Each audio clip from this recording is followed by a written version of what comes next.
Dabhoi Waghodia ring road પર ગોકળ ગતિએ ચાલતી કામગીરીથી સ્થાનિકો હેરાન પરેશાન થઈ રહ્યા છે। વડોદરા સ્માર્ટ સિટી માત્ર કાગળ પર જોવા મળી રહી હોય તેવું સ્પષ્ટ લાગી રહ્યું છે।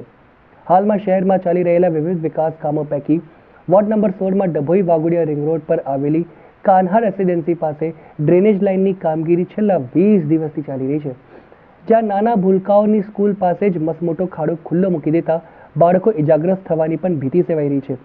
તો બીજી તરફ ખાડાની અંદર પાણી ભરાતા મચ્છરોનો ત્રાસ વધી ગયો છે।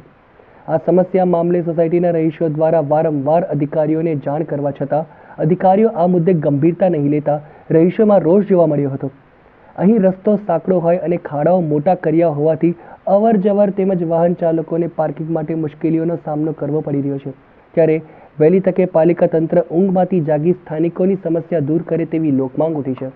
ગટર સાફ થતી નથી। વર્ષમાં એક પણ વાર અમે 10 વર્ષથી રહીએ છીએ, એક પણ વાર ગટર સાફ થઈ નથી।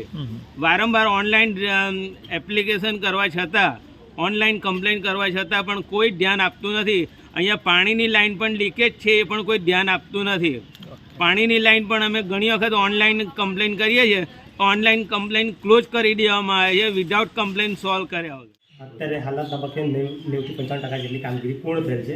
જ્યારે એક આંગણવાડી છે ને એની પાછળના એક નાનો ભાગ છે, અત્યારે હાલમાં કામગીરી પૂર્ણ થશે। જે ખાસ કરીને ત્યાં ખાડા છે, ખાડાની અંદર પાણી ભરાઈ ગયેલું છે ને એની અંદર મચ્છરોનો ઉપદ્રવ છે અને સાથે સાથે વાહન પાર્કિંગની તકલીફ છે, બાળકોને પણ જવા આવવાની તકલીફ પડી રહી છે। ખાલી પાણીનું કોઈ જગ્યાએ નાનું માઇનોર લીકેજ છે, એ લીકેજની એ કામગીરી પતી જશે ને ત્યાં જે માટી લેવલિંગ જે કરવાનું છે એ પણ સાથે સાથે એ કામગીરી પૂર્ણ થશે।